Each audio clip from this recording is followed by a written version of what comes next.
الحمد للہ رب العالمین والصلاة والسلام علی خیر الخلق محمد وعلی آلہ وصحبہ اجمعین۔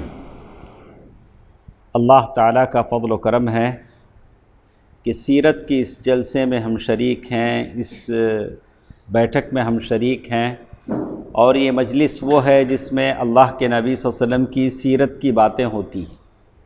بہت ہی اہم مجلس ہے۔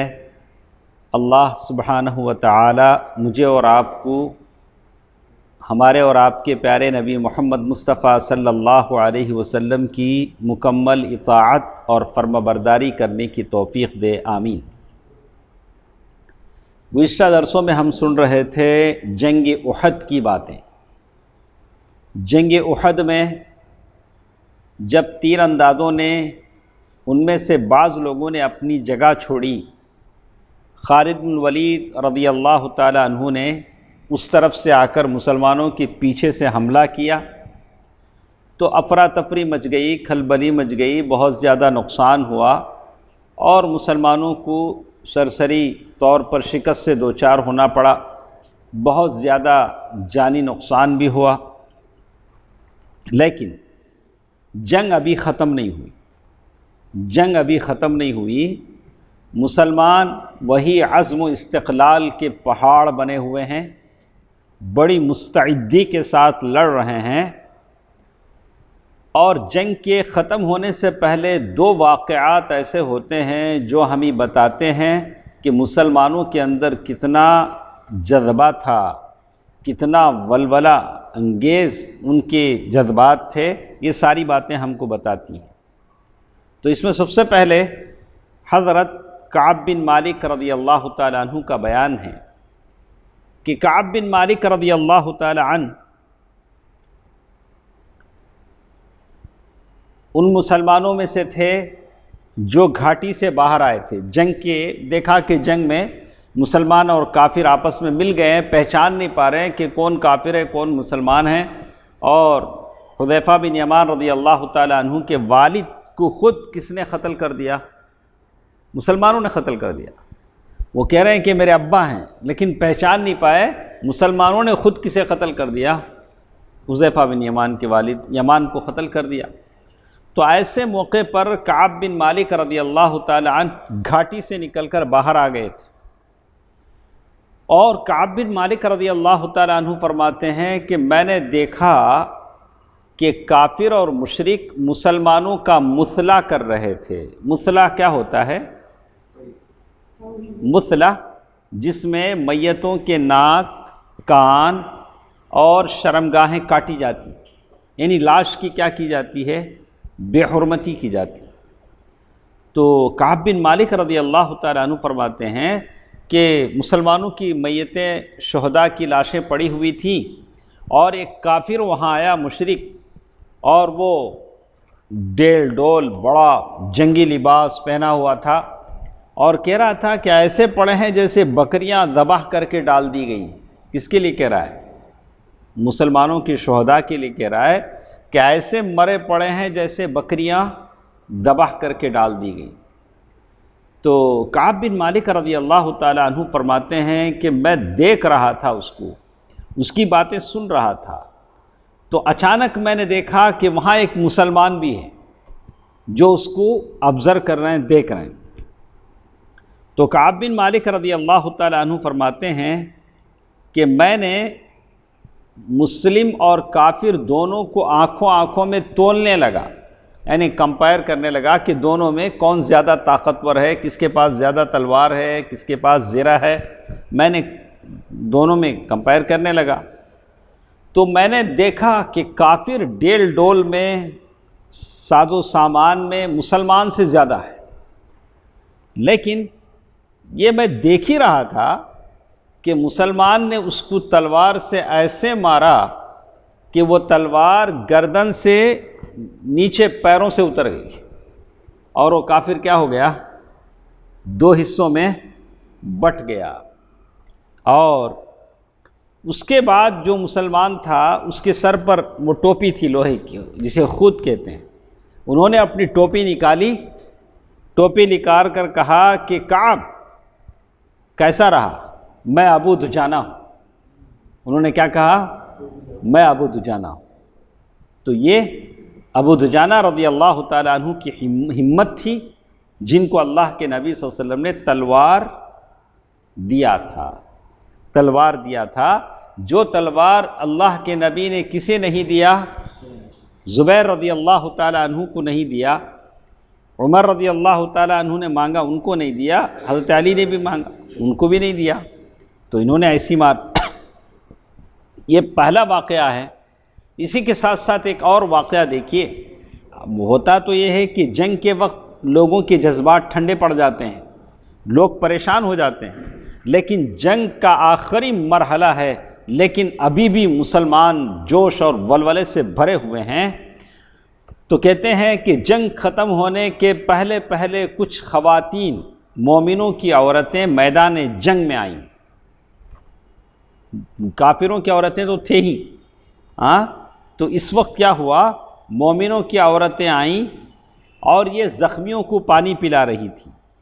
تو انس رضی اللہ تعالیٰ عنہ کہتے ہیں کہ میں نے مومنات میں سے ام المؤمنین عائشہ رضی اللہ تعالیٰ عنہ کو دیکھا، ام سلیم رضی اللہ تعالیٰ عنہ کو دیکھا کہ یہ پنڈلی کی پازیب تک کپڑے چڑھائے پیٹھ پر پانی کا مشکیزہ لاد رہی تھی اور زخمیوں کے منہ میں پانی اڈیل رہی تھی۔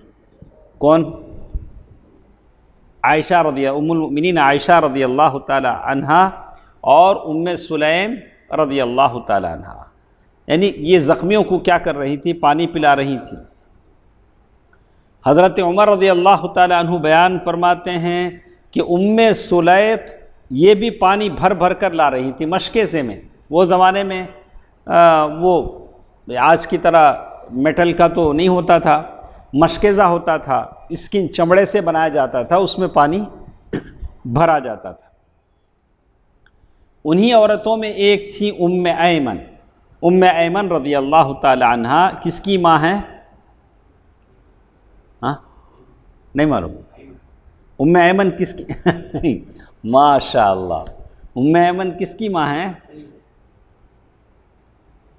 اسامہ بن زید کی ماں کون ہے؟ نہیں دیکھ کر بتائیے نا، دیکھ کر بتائیے۔ کہتے ہیں کہ ام ایمن بھی تھی اس جنگ میں، کیا تھی؟ ام ایمن بھی تھی۔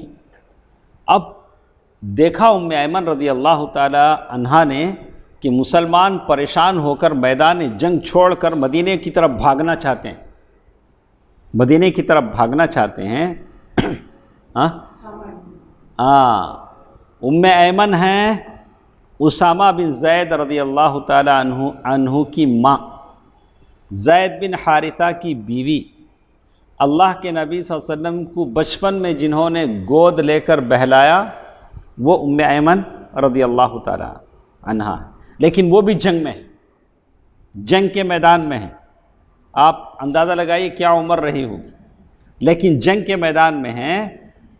اور مسلمان جب ڈر کر جنگ کے میدان سے بھاگ رہے ہیں تو ام ایمن رضی اللہ تعالی عنہ ان کے چہرے پر مٹی ڈال رہی ہیں۔ کس کے چہرے پر؟ مسلمانوں کے چہروں پر، کہ میدان جنگ چھوڑ کر کہاں بھاگ رہے ہو۔ اور اتنا ہی نہیں کیا، اور کہنے لگی ایسا کرو یہ سوت کاٹنے کا تکلا لو اور ہمیں تلوار دے دو۔ وہ زمانے میں عرب کی عورتیں سوت جیسے وہ یہ بناتی نا دھاگا، وہ بناتی تھیں۔ اس کو سیدھا سیدھا ہم سمجھیں گے ہماری بنگڑی لے لو اور تلوار دے دو۔ ام ایمن رضی اللہ تعالیٰ عنہ نے کیا کہا؟ ہماری چوڑیاں لے لو اور کیا دے دو؟ تلوار دے دو۔ احساس دلایا، ہمت دلائی۔ اس کے بعد تیزی سے میدان جنگ پہنچی، زخمیوں کو پانی پلانے لگی۔ لیکن مشرکین میں سے ایک تھا حبان بن عرقہ، حبان بن عرقہ، اس نے تیر چلایا کس پر؟ ام ایمن رضی اللہ تعالی عنہ پر۔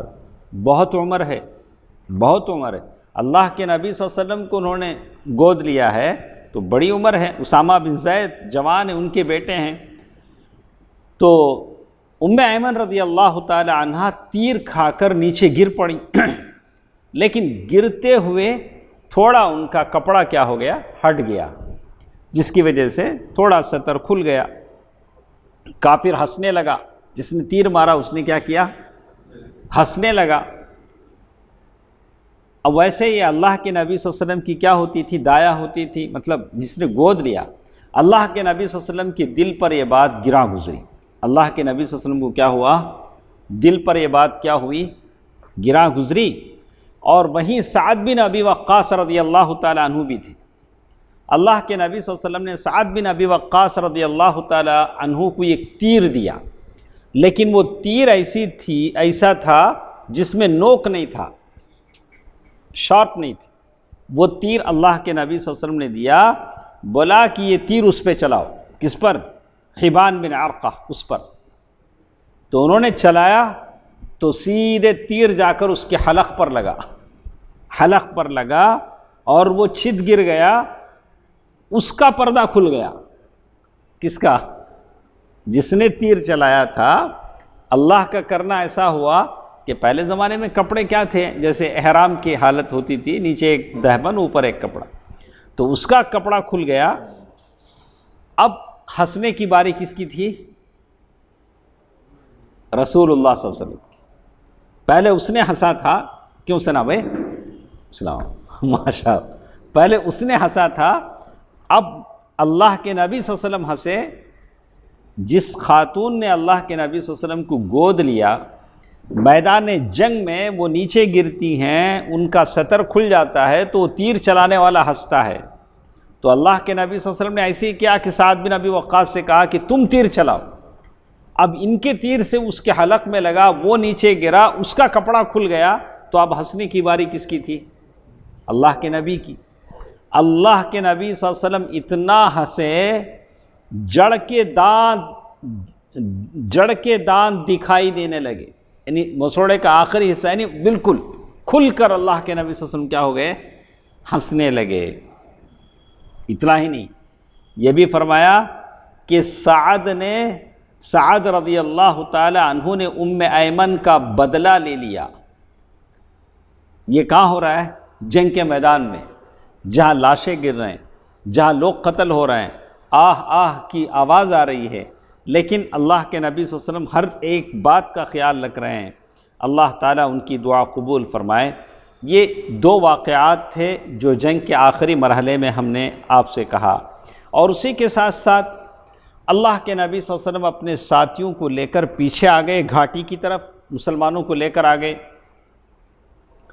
تو حضرت علی رضی اللہ تعالی عنہ اپنی جو ڈھال میں کیا ہوا، ایک چھوٹا سا وہاں یہ تھا، پونڈ بولیں کچھ بھی بولیں، اس میں پانی بھر کر لائے، اس میں پانی بھر کر لائے۔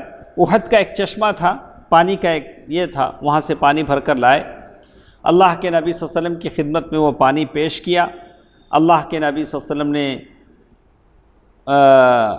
اس میں دیکھا کہ ایک بو ہے، پانی میں کیا ہے، ایک بو محسوس ہوئی۔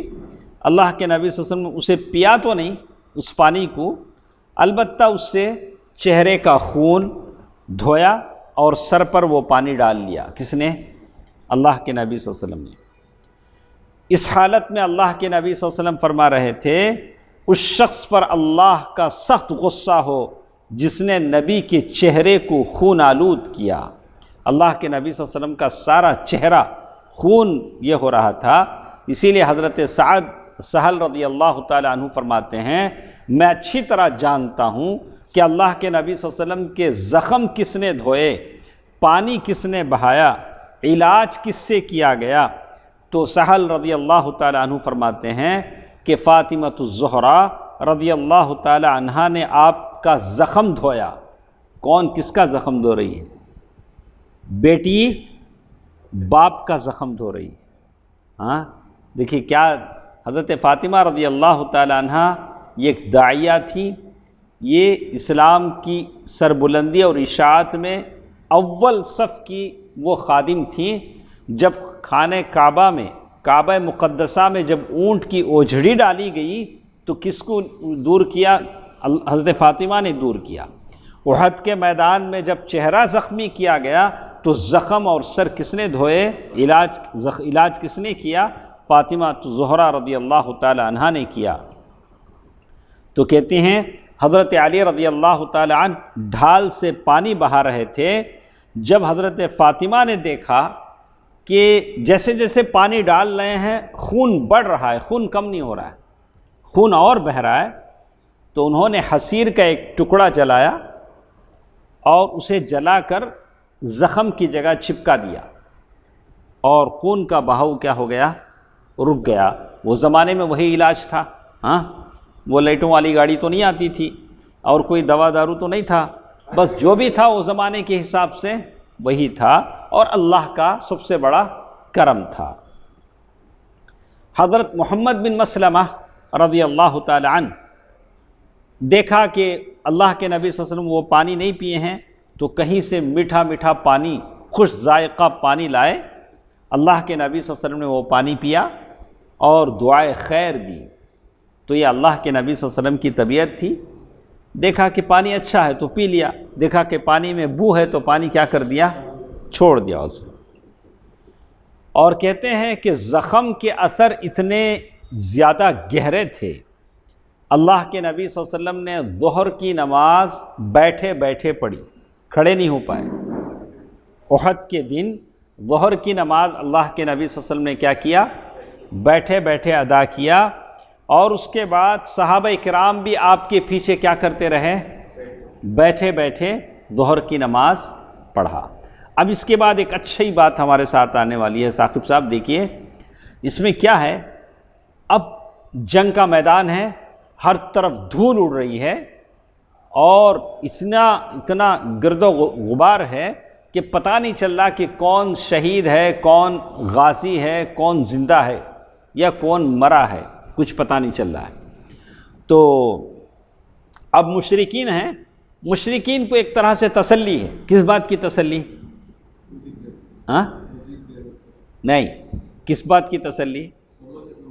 اللہ کے نبی صلی اللہ علیہ وسلم کیا ہو چکے ہیں؟ انتقال کر چکے ہیں، شہید ہو چکے ہیں۔ ایک طرح کا ان کو یقین بھی ہے، تسلی بھی ہے۔ تو اب وہ چل چلاؤ کی تیاری کر رہے ہیں، چلو اب جنگ ختم ہو گئی، اللہ کے نبی صلی اللہ علیہ وسلم دنیا سے چلے گئے، اب ہم کو مکہ واپس جانا ہے۔ تو احد کی جنگ کا جو کمانڈر تھا وہ ابو سفیان تھے، تو وہ احد کے پہاڑ پر آئے اور بلند آواز سے انہوں نے کہا، کیا تم میں محمد ہیں؟ مسلمانوں کو خطاب کر کے کیا پوچھا؟ محمد صلی اللہ علیہ وسلم زندہ ہیں کیا؟ تو لوگوں نے کوئی جواب نہیں دیا۔ اللہ کے نبی صلی اللہ علیہ وسلم نے بھی منع کیا، فلا تجیبو، یعنی جواب مت دو، اس سوال کا کیا نہیں کرو؟ جواب مت دو۔ اس نے دوسرا سوال کیا، ابو قحافہ کیا تم میں ابو بکر زندہ ہیں؟ تو لوگوں نے کوئی جواب نہیں دیا۔ تو پھر اس نے تیسرا سوال کیا، کیا تم میں عمر بن خطاب ہیں؟ کون سوال کر رہا ہے؟ ابو سفیان، لیکن جواب نہیں مل رہا ہے۔ اللہ کے رسول صلی اللہ علیہ وسلم منع کر رہے ہیں، بولے جواب مت دو، جواب مت دو۔ تو تینوں کو اس نے پوچھا، تو تین کے سوا کسی اور کے بارے میں نہیں پوچھا۔ دیکھو ابو سفیان کو وہ زمانے میں جتنی عقل تھی اتنی عقل آج کے رافضوں کو نہیں، شیعہ کو نہیں۔ ابو سفیان کو پتہ تھا کہ اسلام اگر زندہ رہے گا تو انہی تینوں سے زندہ رہے گا، یہ تینوں ختم ہو جائیں گے تو اسلام کیا ہو جائے گا؟ ختم ہو جائے گا۔ لیکن آج کے رافضی شیعہ اسی ابو بکر اور عمر کو کیا کرتے ہیں؟ رضی اللہ عنہم اجمعین، گالی دیتے ہیں، طرح طرح سے القاب سے نوازتے ہیں۔ تو اب زیادہ عقل مند کون تھے؟ ابو سفیان تھے۔ ان کو پتہ تھا کہ اسلام کے مؤیدین ہیں، اسلام انہی سے زندہ ہے جو ان کی عقل آج کیا نہیں کرتی ہے؟ کام نہیں کرتی ہے۔ تو بہرحال کوئی جواب نہیں ملا۔ تو تو اس نے کہا، جب جواب نہیں ملا تو ابو سفیان نے کہا کہ چلو ان تینوں سے نجات مل گئی۔ یہ تینوں کیا ہو گئے؟ کون تینوں؟ وہ اللہ کے نبی صلی اللہ علیہ وسلم، ابو بکر، عمر، یہ تینوں کیا ہو گئے؟ ختم ہو گئے۔ لیکن عمر رضی اللہ تعالیٰ عنہ اپنے آپ کو کنٹرول نہیں کر سکے۔ عمر رضی اللہ تعالیٰ عنہ بے قابو ہوئے، بولے او اللہ کے دشمن، یا عدو اللہ، اے اللہ کے دشمن، جن کا تو نے نام لیا ہے وہ سب زندہ ہے۔ کیا بولے؟ اللہ کے نبی بھی زندہ ہیں، ابو بکر بھی زندہ ہیں، عمر بھی زندہ ہیں، وہ سب زندہ ہیں۔ ابھی اللہ نے تیری رسوائی کا سامان باقی رکھا ہے، ابھی تو ذلیل نہیں ہوا، ابھی تجھ کو کیا ہونا ہے؟ رسوا ہونا ہے۔ اس کے بعد ابو سفیان نے کہا دیکھیے تمہارے جو لوگ قتل ہوئے ہیں ان کا مثلا ہوا ہے، ان کے ناک کاٹے گئے ہیں، مسلمانوں کے کان کاٹے گئے، شرمگاہیں کاٹے گئے، میں منع بھی نہیں کرتا، اچھا بھی نہیں سمجھتا۔ دیکھیے اس نے، ابو سفیان نے کیا کیا؟ دو مطلب کا جواب دیا، جو کچھ ہوا بہرحال غلط تھا تو میں نے منع نہیں کیا۔ دوسرے نے کہا لیکن میں نے اس کا حکم نہیں دیا، میں نے نہیں کہا کہ مثلا کرو، لوگوں نے کیا، اور نہ ہی اس کا برا ہی منایا ہے۔ پھر نعرہ لگایا، ابو سفیان نے نعرہ لگایا، اعلو حبل۔ کیا کا نعرہ؟ اعلو حبل۔ سیدھا سادہ یہ نعرہ سمجھنا ہے تو آج جو نعرہ یہ لوگ لگاتے ہیں سیم میننگ، کوئی فرق نہیں، صرف بت کا نام ہے، سیم وہ بت نکالو یہ بت رکھو بس، ٹھیک ہے۔ اس نعرے کے جواب میں ہمارا وہی رویہ ہونا چاہیے جو رویہ اللہ کے نبی صلی اللہ علیہ وسلم نے وہ زمانے میں جب ابو سفیان کا نعرہ ہوا تو اللہ کے نبی نے جواب دیا۔ ہم کیسے اس کا جواب دیں؟ جب ابو سفیان نے نعرہ لگایا حبل بلند ہو، جے ہو، جے بولتے نہیں، جے ہو، کس کی جے ہو؟ حبل، بت کا نام تھا، جیسے آج لوگ بولتے ہیں اپنے بتوں کا نام، علیہ باللہ۔ تو اللہ کے نبی صلی اللہ علیہ وسلم نے فوراً لوگوں سے کہا، اپنے آس پاس جو صحابہ تھے، کہا کہ تم لوگ جواب کیوں نہیں دے رہے ہو؟ جب اپنے بارے میں پوچھا تو کیا بولا؟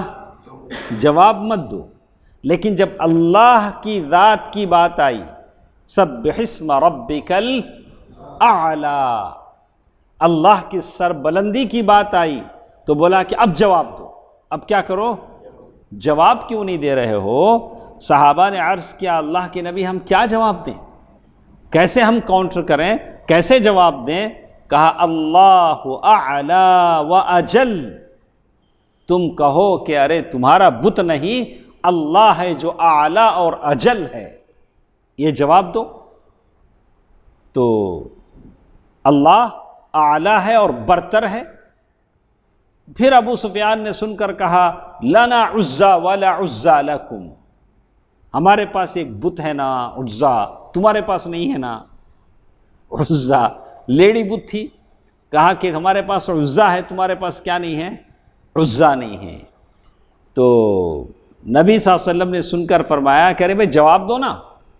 تو اچھی طرح یاد رکھیے، جب بھی اللہ کی ذات پر، اللہ کی تقدس پر بات آتی ہے تو ہمارا جواب دینا ضروری ہے، ورنہ ہمارے منہ میں یہ زبان بیکار ہے۔ بھلے آپ کیسے بھی دیں، انگلش میں لکھیں، کمنٹ کریں، یا جو بھی آپ لکھ سکتے ہیں لکھیں، اللہ تعالیٰ کی برتری اور تقدس کو پامال ہونے ہرگز نہ دیں۔ اللہ کے نبی صلی اللہ علیہ وسلم نے سیرت کا ایک سبق دیا اور کہا، صحابہ اکرام سے پوچھا کہ ہم کیا جواب دیں؟ صحابہ اکرام نے، اس نے کیا کہا تھا ابو سفیان نے؟ شعیب صاحب، ابو سفیان نے کیا کہا تھا؟ حبل ہو گیا، حبل وہ تو لنا عزا ولا عزا لکم، ہمارے پاس عزا ہے، تمہارے پاس کیا نہیں ہے؟ عزا نہیں ہے۔ تو اللہ کے نبی صلی اللہ علیہ وسلم نے اس کا جواب دینے کو کہا تو جواب دیا گیا، اللہ مولانا ولا مولا لکم، اللہ ہمارا مولانا ہے اور تمہارے لیے کوئی ایسا ولی اور سازگار نہیں۔ اب سمجھ میں آئی بات؟ اسی لیے ہم لوگ مولانا لفظ کیا کرتے ہیں، تھوڑا اوائڈ کرتے ہیں، زیادہ استعمال نہیں کرتے۔ بول لے تو بھی یا مولوی بول لیتے ہیں یا تو شیخ بولتے ہیں اپنے علماء کے لیے۔ اس لفظ کو ہم لوگ کیا کرتے ہیں تھوڑا، اللہ کے نبی صلی اللہ علیہ وسلم نے یہ لفظ کس کے لیے استعمال کیا ہے؟ اللہ کے لیے۔ اب سمجھ میں آئے ثنا بھائی؟ مولانا کا جو لفظ ہے کیوں ہم لوگ اس سے تھوڑا ہی کرتے ہیں؟ مولوی بولیں گے، یہاں مدراس میں زیادہ کیا لفظ چلتا ہے؟ مولوی صاحب، کیا مولوی صاحب ایسا بولے، کیا مولوی صاحب ایسا کہ، تو مولوی صاحب ہم لوگ بولتے، وہ ایک اچھا لفظ ہے، بڑے بڑے علماء کے لیے مولوی استعمال ہوتا ہے۔ اب جاتے چلتے زمانے کے ساتھ جب مدنی علماء زیادہ ہوئے، مدنی علماء پڑھ کر آئے، تو شیخ کا لفظ استعمال ہونے لگا۔ ہاں، حالانکہ شیخ بہت بڑا مقام ہے، شیخ کا لفظ۔ اب کچھ لوگ یہاں تک بڑھ جاتے ہیں، شیخ سے بڑھ کر فضیلت الشیخ بلا، وہاں تک جانے کی ضرورت نہیں، وہ بہت بڑی بات ہے۔ شیخ ٹھیک ہے، شیخ کیا ہے؟ ٹھیک ہے، نادان ہے آپ، دوسرے سے ہمارے دوسرے صوبوں میں چلے جائیں، ہر کسی کو لگائیں گے فضیلت الشیخ، فضیلت الشیخ، جیسے مفت میں ملتا ہے، جس کو چاہا لگایا فضیلت الشیخ۔ نہیں، القاب بس ایک یہ ہوتے ہیں جو ہے آپ کہہ دیں، جیسے جتنا کہہ سکتے ہیں۔ مولوی بہت اچھا لفظ ہے، نہیں آپ اور زیادہ کہتے شیخ، بس شیخ کیا ہے؟ اچھا ہے بس۔ کہا پھر ابو سفیان نے نعرہ لگایا، کیا کہا اس نے؟ اللہ مولانا ولا مولا لکم، اللہ ہمارا مولا ہے اور تمہارا کوئی مولا نہیں ہے۔ اس کے بعد ابو سفیان نے کہا کہ واہ، آج کتنا اچھا کارنامہ رہا۔ ابو سفیان کی باتیں دیکھی فخر میں، آج کا دن جنگ بدر کا دن کا بدلہ ہے۔ الحرب، جنگ ایک ڈول کی طرح ہے، ڈول میں کبھی پانی آتا، کبھی ڈول خالی ہو جاتا۔ اس نے حضرت عمر رضی اللہ تعالی عنہ نے سن کر جواب دیا کہ تم غلط کہتے ہو، تم غلط کہتے ہو، تمہارا وہ جنگ بدر کا حساب اس جنگ سے ہرگز نہیں ہو سکتا۔ کہا کیوں؟ اس لیے کہ ہمارے مقتولین جنت میں ہیں، تمہارے قتل کیے ہوئے لوگ جہنم میں ہیں۔ پھر برابر سرابر کیسے ہو سکتا ہے؟ نہیں ہو سکتا۔ اس کے بعد ابو سفیان نے کہا، اب ابھی بھی ڈاؤٹ کسے ہے؟ ابو سفیان۔ ابو سفیان نے عمر رضی اللہ تعالیٰ عنہ سے کہا کہ عمر میرے قریب آؤ۔ کسے بلا رہا ہے؟ عمر رضی اللہ تعالیٰ عنہ۔ رسول اللہ صلی اللہ علیہ وسلم، دیکھیے رسول اللہ صلی اللہ علیہ وسلم نے یہ نہیں کہا کہ پتہ نہیں کیا کرے گا، قتل کر دے گا، تلوار لے کے مار دے گا، ابھی تو جنگ کا موقع ہے۔ اللہ کے نبی صلی اللہ علیہ وسلم نے فرمایا کہ جاؤ۔ جب بلا رہا ہے ابو سفیان نے بعد میں اسلام قبول کیا، ان کا اسلام اچھا ہوا، کہا کہ جب بلا رہے ہیں تو جاؤ، دیکھو کیا کہتا ہے، ابو سفیان کیا کہنا چاہتے ہیں۔ تو ابو سفیان نے کہا کہ میں خدا کا واسطہ دے کر پوچھتا ہوں، بتاؤ کیا ہم نے محمد کو قتل کر دیا ہے؟ ابھی بھی ان کو کیا ہے؟ اتنا سارا کنورزیشن ہونے کے بعد، اتنی ساری گفتگو ہونے کے باوجود بھی ان کے دل میں کیا کھٹک رہا ہے کہ محمد صلی اللہ علیہ وسلم کیا ہو گئے ہیں؟ دنیا سے چلے گئے۔ انہوں نے کہا کہ اللہ کا واسطہ دے کر کہتا ہوں، بتاؤ کیا ہم نے محمد صلی اللہ علیہ وسلم کو قتل کر دیا ہے؟ عمر رضی اللہ تعالیٰ عنہ نے فرمایا، اللہ کی قسم نہیں۔ کیا بولے؟ نیوا، ایسا نہیں ہو سکتا، نہیں ہوا، بلکہ اس وقت وہ تمہاری باتیں سن رہے ہیں، میں اور آپ جو بات کر رہے ہیں، یہ بات کون سن رہے ہیں؟ اللہ کے نبی صلی اللہ علیہ وسلم سن رہے ہیں۔ ابو سفیان نے کہا، تم میرے نزدیک ابن قمعہ سے زیادہ سچے اور راست باز ہو، تم نے صحیح بات کہی، تم نے صحیح بات کہی۔ لیکن مشرکین احد کے اس آخری ٹائم میں ایک اور جنگ لڑنے کا بھی کیا کر رہے، جب دیکھ لیا کہ اللہ کے نبی صلی اللہ علیہ وسلم زندہ ہیں، معلوم ہو گیا، یقین ہو گیا، تو ایک اور جنگ کی بھی انہوں نے کیا کیا، ایک وعدہ لیا۔ جیسے کہتے ہیں واپس ہونے لگے تو ابو سفیان نے کہا کہ آئندہ سال، نیکسٹ ایئر، پھر بدر میں لڑنے کا وعدہ ہے، پھر بدر میں لڑنے کا وعدہ کیا۔ رسول اللہ صلی اللہ علیہ وسلم نے بھی کہا کہ ٹھیک ہے، ایک صحابی سے کہا، فرمایا کہہ دو ٹھیک ہے، یہ بات ہمارے اور تمہارے درمیان طے رہی، یہ بات کیا ہے، چلو لڑتے ہیں، آئندہ سال دیکھیں گے۔ اللہ کے نبی صلی اللہ علیہ وسلم نے بھی ان سے کیا کر دیا، معاہدہ کر لیا۔ لیکن اب بات ہے کہ اب مشرکین نیکسٹ کیا کریں گے؟ واپس مکہ جائیں گے یا مدینہ میں آئیں گے؟ اب سوال یہ ہے کہ مشرکین کا اب جو نیکسٹ سٹیپ ہے، اگلا قدم ہے، اس کی تحقیق کون کرے؟ اس لیے کہ اگر وہ مدینے سے بالکل قریب ہیں، زیادہ سے زیادہ ایک بمشکل 3 کلومیٹر 4 کلومیٹر کا فاصلہ ہوگا مدینہ، مکہ کہاں ہیں؟ یا مدینے میں گھس کر مسلمانوں کو اور اسلامی سلطنت کو برباد کر دیں گے یا واپس مکہ چلے جائیں گے؟ اب کون بولنا اس کے بارے میں؟ تحقیق کر کے بولنا پڑے گا نا کہ اب مشرکوں کی جو فوج ہے اس کی کیا حالت ہے۔ تو اللہ کے نبی صلی اللہ علیہ وسلم نے علی رضی اللہ تعالی عنہ کو یہ ذمہ داری دی۔ دیکھیے اللہ کے نبی صلی اللہ علیہ وسلم نے ہمیشہ مشکل ترین اوقات میں کس کو ذمہ داری دی ہے؟ علی رضی اللہ تعالیٰ عنہ۔ جب مکے سے نکلے تو ہجرت کے موقع پر اپنے بستر پر کس کو سلایا؟ علی رضی اللہ تعالیٰ عنہ کو سلایا۔ خیبر کی جنگ میں جنگ کا جھنڈا کسے دیا؟ علی رضی اللہ تعالیٰ عنہ کو دیا۔ یہاں مشرکین کی حالت جاننے کے لیے کام پہ لگایا تو حضرت علی رضی اللہ تعالیٰ عنہ کو لگایا۔ اللہ کے نبی صلی اللہ علیہ وسلم کی فراست دیکھیے، جنگی منصوبہ بندی دیکھیے، اور اللہ نے آپ کو جو عقل و فراست دی تھی اس کی مثال دیکھیے۔ اللہ کے نبی صلی اللہ علیہ وسلم کہہ رہے ہیں حضرت علی رضی اللہ تعالیٰ عنہ سے اچھی طرح یاد رکھو، یہ جو کافر ہیں، مکے کے دشمن ہیں، اگر انہوں نے گھوڑے اپنے سائیڈ میں رکھ کے اونٹ پر بیٹھ کر جا رہے ہیں تو وہ مکے کی طرف جا رہے ہیں۔ اگر گھوڑوں پر بیٹھے ہیں، اونٹ سائیڈ میں رکھا ہے تو کدھر آ رہے ہیں؟ مدینہ آ رہے ہیں۔ دیکھا اللہ کے نبی صلی اللہ علیہ وسلم کیا کیا عظیم صفات اللہ تعالیٰ نے آپ میں بھر دیے تھے، کیسی فراست اللہ تعالیٰ نے آپ کو دی تھی۔ اگر انہوں نے گھوڑے اپنے پہلو میں رکھے ہوں اور اونٹوں پر سوار ہوں تو ان کا ارادہ مکے کا ہے۔